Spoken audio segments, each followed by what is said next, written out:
నాకు రెండు కుటుంబాలతోనని చెప్పంటున్న కేసీఆర్ గారి కుటుంబంతో డి శ్రీనివాస్ గారి కుటుంబంతో నాకు అనుబంధం ఉన్నది. నిజంగా ఒకప్పుడు 2019లో I wanted Arvind to contest from Congress party. నేను అతను మాట్లాడా, మీరు కాంగ్రెస్ పార్టీకి వెళ్ళి అభ్యర్థి కంటే బాగుంటుంది అని చెప్పని. అన్నప్పుడు పరిస్థితులు ఏదైతుందో కాంగ్రెస్ గెలుపు అవకాశాలు లేవు అని చెప్పని మరి ఆయన ideological or whatever it is ఆయన టుక్ ఛాన్స్ ఫ్రమ్ బీజేపీ. అప్పుడు బీజేపీ పరిస్థితుల్లో కాంగ్రెస్ పార్టీ బీజేపీ అభ్యర్థి అరవింద్ గెలుపు కోసం కూడా జీవన్ రెడ్డి ప్రయత్నం చేశారంటారు, నిజమేనా? అది ఇప్పుడు ఎవరి గెలుపు కోసం ఎవరు ప్రయత్నం చేయరు. ఓట్ అనేది ఏదైతుందో ఎన్నికలకు ఆలోచన విధానం మారుతుంది ఓటర్ది. వాళ్ళ ఉదాహరణకు సిద్దిపేట ఉంది హరీష్ రావు గారు, ఆయన ఎమ్మెల్యేగా ఏదైతుందో ఆయనకు వచ్చిన ఓటు పర్సెంటేజ్ ఎంత, ఎంపీగా ఆ ఓటు ఎందుకు పోలు చేయించలేకపోయిండు?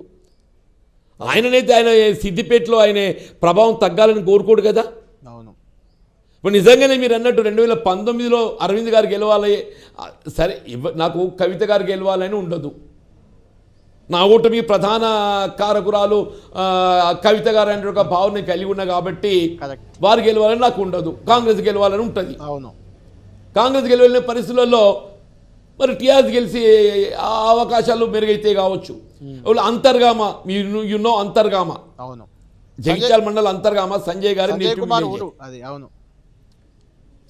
నేటివ్ విలేజ్, వారి సొంత గ్రామం నేటివ్ విలేజ్. అవును. మరి అంతర్గామని అయితే టీఆర్ఎస్ మెజార్టీ రావాలి కదనే, టీఆర్ఎస్ బీఆర్ఎస్ అప్పుడు ఏ పార్టీ ఉందో. అవును. అవును. అంతర్గామలనైతే కవిత గారికి మెజార్టీ రావాలి కదా, మరి ఎందుకు తీసుకురాలేకపోయిండు? ఎన్నిక అనేది ఏదైతుందో ఎలక్షన్ టు ఎలక్షన్ మార్పులు దొరుకుతాయి. ఓటర్ ఆలోచన విధానం మారుతుంది.